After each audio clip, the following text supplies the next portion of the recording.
আসসালামু আলাইকুম। আজকে শোভন কর্মপরিবেশ বিষয়ে আপনারা জানতে চেয়েছেন। এই কারণে শ্রম আইন অনুযায়ী শোভন কর্মপরিবেশ বিষয়ে কলকারখানা প্রতিষ্ঠান পরিদর্শন অধিদপ্তর যে সকল কার্যক্রমগুলো করছি দেশব্যাপী, এই বিষয়গুলো আমি সম্যক ধারণা দিচ্ছি, যা আপনাদের মাধ্যমে মানুষের কাছে পৌঁছবে এবং মানুষ শোভন কর্মপরিবেশের বাস্তব কিছু বিষয়সমূহ জানতে পারবে, যেন তার কর্মপরিবেশটি সুন্দর, ঝুঁকিমুক্ত এবং হয়রানিমুক্ত, দুর্ঘটনা মুক্ত হয়। এক্ষেত্রে আমি বলবো কলকারখানা প্রতিষ্ঠান পরিদর্শন অধিদপ্তর প্রতি বছর 28শে এপ্রিল সারা দেশে জাতীয়ভাবে দেশব্যাপী অকুপেশনাল হেলথ অ্যান্ড সেফটি দিবস পালন করে থাকে।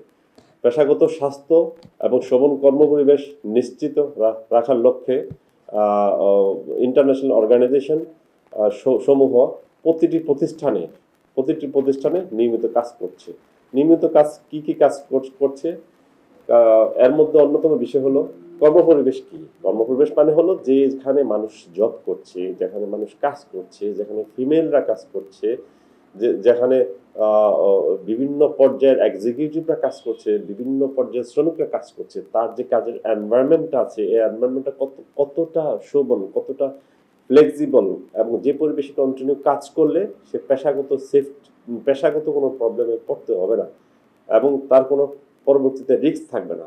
যেমন যেমন বাংলাদেশের বেশ কিছু সেক্টর আছে, যেমন অনেক ধুলাবালি উঠছে এমন একটা প্রতিষ্ঠান, আমি প্রতিষ্ঠানের নাম না বললাম, ওই প্রতিষ্ঠানে যদি কন্টিনিউ 8 ঘন্টা কাজ করে এবং ধুলাবালি নাক দিয়ে ভিতরে কন্টিনিউ প্রবেশ করে, তাহলে তার একটি কঠিন রোগ হওয়ার সম্ভাবনা রয়েছে। এবং এমন অনেক কারখানা এবং প্রতিষ্ঠান রয়েছে গুরু গুরু বালি থাকে, এই বালি যদি সে প্রপারলি প্রোটেক্টিভিটি ইউজ না করে, তাহলে এই বালি যখন তার মুখে এবং নাকের মাধ্যমে ভিতরে প্রবেশ করবে, সে অল্পতেই হাঁপানি সহ বিভিন্ন ধরনের প্রবলেমে সে পড়তে পারে। কর্মী জব করছে, মালিকের থেকে টাকা নিচ্ছে, কর্মী নিজেও বুঝবে না সে কেন এই রোগে আক্রান্ত। দ্যাট মিনস কি শোভন কর্মপরিবেশ, পেশাগত সেফটি, এই বিষয়গুলোর জন্য অত্যন্ত কঠিনভাবে এবং সোচ্চারভাবে যাই কাজ করছে এবং নিয়মিত উদ্বুদ্ধকরণ সভা হচ্ছে। কর্মপরিবেশ কিভাবে একটি নিজের একটি স্বকীয় হবে, হ্যাজার্ড মুক্ত হবে, যে কর্মপরিবেশ কাজ করার কারণে কোনো রোগ নিয়ে, কোনো সিমটম নিয়ে তার বাড়ি ফিরতে হবে না, এই কর্মপরিবেশের জন্য এবং এনভায়রনমেন্টালি কীভাবে প্রতিষ্ঠানটি এনভায়রনমেন্টালি কীভাবে দূষণ মুক্ত হবে, এই বিষয়গুলো নিয়ে নিয়মিত এই কাজ করছে।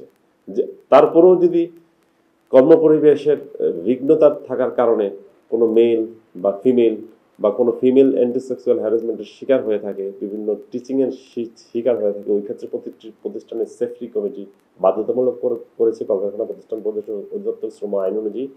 এবং প্রতিটি প্রতিষ্ঠানেই ডাব্লিউপিসি রয়েছে, প্রতিটি প্রতিষ্ঠানে ট্রেড ইউনিয়ন রয়েছে। তাছাড়াও যে কোনো কর্মী যে কোনো সময় শোভন কর্মপরিবেশ কাজ করার ক্ষেত্রে ব্যাঘাত সৃষ্টি হলে 16357 কল ফ্রি টোল নাম্বারে ফোন দিয়ে আমাদেরকে, সরকারকে অবহিত করতে পারবে। এই যখনই আমাদেরকে অবহিত করছে, আমরা দ্রুত এই বিষয়ে ব্যবস্থা নিচ্ছি, অথবা সরাসরি অফিসে এসেও অভিযোগ দায়ের করতে পারেন। মূলত আমরা শোভন কর্মপরিবেশ বিনির্মাণে বাংলাদেশকে শোভন আমরা বদ্ধপরিকর, এবং এই লক্ষ্যে আমরা অত্যন্ত গুরুত্বের সাথে, সবচেয়ে বেশি গুরুত্বের সাথে আমরা কাজ করছি এবং এই ধারা অব্যাহত থাকবে।